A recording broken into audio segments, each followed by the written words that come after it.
All right, so we're getting ready to head over to a guy's house who hit me up on Facebook. He has a 71 Malibu that he says cold start issues.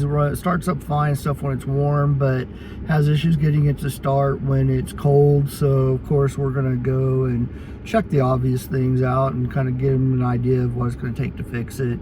Hopefully it's something simple like a choke adjustment. Or maybe it just does a bad check valve in the fuel pump or leaking carb jets or something like that.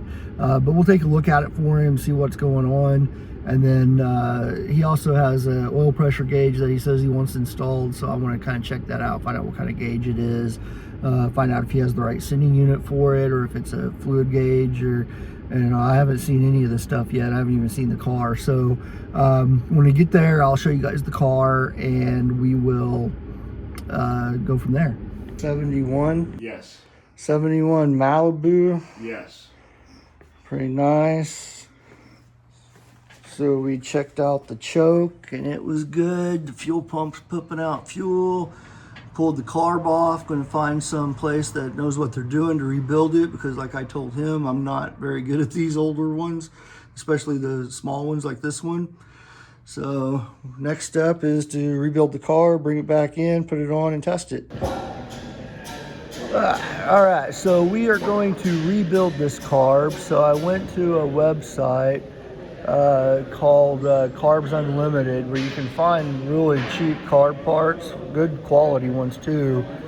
So we ordered a carb rebuild kit, new filter, new check valve, and the new thermostat and pull off for the choke, and a new float. So we're going to basically rebuild the carburetor for this guy. And you can see that all the parts to rebuild the carburetor come out to about 112 bucks.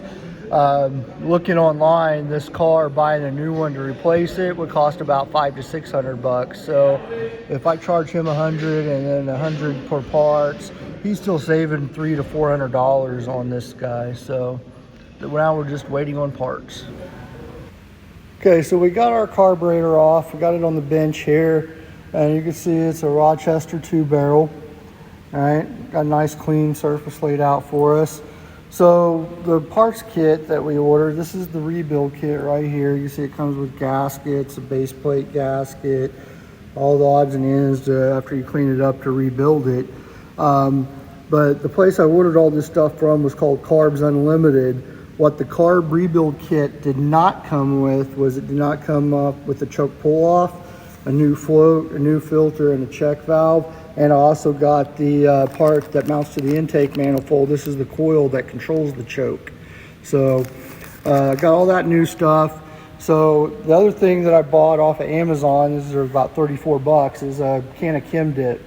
𝐭𝐚𝐫𝐝 is what we use to clean these carburetor parts. And to get it really clean, what you want to do is soak it. So since it's a Friday, I'm going to tear this thing down a little bit, not all the way, but enough to put it in the cleaner and let it soak over the weekend.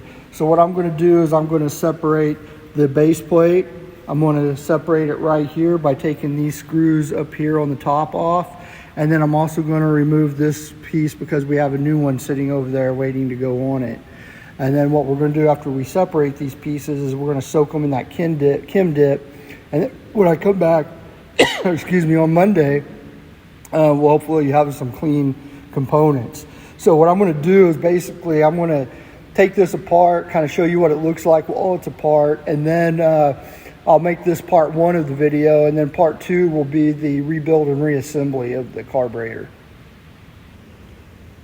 Okay, so you can see we got it taken apart now. You got the upper part with the bowl, you got the bottom part with the throttle plate, and then you got the very bottom of the, well, this is actually the throttle plate. You can see this part's pretty nasty. The inside of this looks pretty good. It's not the worst carburetor I've ever seen in a long time. And this is the filter that came out of it, and this is the new one. So you can see even the filter's not that bad. The float looks okay. So I get a feeling that I'm probably not the first guy that's ever been in this carburetor, but it was definitely time. Some of the stuff looked pretty worn out. So we put the small parts, the nuts, the bolts, and stuff like that. We'll put in the basket, put it in the 𝐭𝐚𝐫𝐝, and then we're going to take the smaller component or the bigger components and put them in there as well first. So part 2, we'll start reassembling this guy.